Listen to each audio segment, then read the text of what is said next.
Check, check, check, because it might be mate. Always remember that, kids. To check, check, check before it's too late.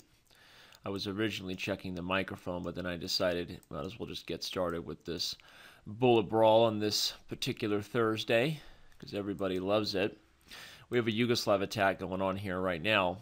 A mainline Yugoslav attack, for that matter. Not something I play every day, normally 9 castles long being my weapon of choice against the accelerated move order. But any given Sunday, right? Any given Thursday, we should recoin that phrase to any given Thursday, I think.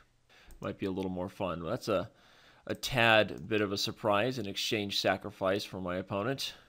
And then a quick queen sacrifice. I'm kidding. I think he just lost his marbles there for a second. One of the main ideas I like in this line, little education on this bullet brawl, which is kind of rare, but I'll give it to you anyway. Little education town. I like this early h4 move order because it avoids some of black's options. Is a little more direct, and even though in a practical sense, or let's say in a technical sense, sacrificing the h-pawn early against best defense is not always the best, like computers might be able to defend this position. In a practical setting, it's much harder to play black in these positions where you've already rushed the h-pawn and opened up the h-file. So remember that, kids. He wants a rematch, so we'll do this thing one more time. At least one more time, as they say. We will run it back. Run it back, snack attack, e4. This is a strange pawn structure here. It's like we're playing a reversed French, if I don't say so myself. And not exactly sure how this one's going to play out. I'm going to take here and try to play quickly. That's the main thing that I usually struggle with against this particular opponent, as many of you who follow the bullet brawls probably know. I struggle with time against this guy because he is super fast. To say he's super fast is almost an understatement, actually. So I need to speed up even with a winning position here, which we like. Pretty safe to say that I already am down on time. So that's the problem, kids. Let's try to get an exchange here. He's probably going to play knight f6 check and then take my bishop on b7, which is going to be a little bit irritating for me. I'm not going to lie. Let him take h7. We don't care so much. Right now we're trying to speed this thing up.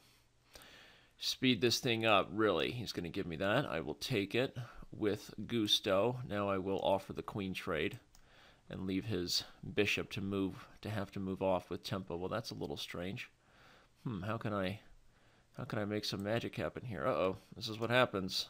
Time on the tickety here. I have to bring my knight back. Maybe bring it to g6. It's a good position, but we'll see if I can play fast enough. That was dumb of him. I will trade and take and hopefully find a way to end this thing quickly. Oops, didn't mean to give that check, but it's okay because you have to always check before it's too late because you never know, it might be mate. Got him. Got that queen trade. Now we need to go after this pawn here. Let's get him. Uh-oh. Oh no. I was worried about time a little bit too much, I might say. Well, I'm going to lose this one, but I believe it was a successful game for me until I blundered it away. Pretty much outplayed him until I just allowed him to queen. That was probably one of the dumbest things I've done here in a bullet brawl to date, of dumb things that I tend to do on bullet brawls. So we'll go ahead and just let this one run out and play one more rubber match. We're not going to play a super long session, but let's do this thing again. One more time, I say, if I don't say so myself. Let's get this thing going here. And now I will sack that pawn back and get castled. He will play, ooh, he played d5. That's a little surprising. I can't get so nervous when I'm down on time. I lost too many games in winning positions to this guy being down on time. So a little bit of a bad taste in my mouth. Because he is fast. That is faux show. But again, I'm winning the exchange, and again, I'm happy about that. I'm happy about that.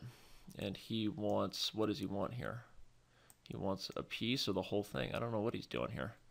I am happy to just take all the pawns I'm taking. Potentially even come down here, or should I just take? Probably I should bring my queen back, actually. just to be sure. You can never be too sure. I mean, you can be, actually. That phrase never made sense to me, right? What did he say? Nothing, you idiots. He said nothing. I don't want to quote that Eminem song, you know, for fear of copyright infringement. You never know these days. People are awfully touchy about their business. I don't think I'd get in trouble for quoting an Eminem song. Okay, he wants that. I'll come back and attack the queen. I only have 20 seconds. Once again, completely winning. But I worry about this. All right, he's going to trade, and he did resign. Okay, didn't try to flag me. I probably had enough time in this case, being a roughly equal. So we'll call this particular bullet brawl a day, managing to take 2 out of 3 from my formidable opponent. Definitely a title player in disguise. Not sure who this guy really is, but my guess would be at least a FIDE Master Strength. So anyway, thank you everybody for watching. I'll see you around on the main site. Remember, you can follow me on Twitter because I usually tweet these things before they happen. And I will see everybody around on Chess.com.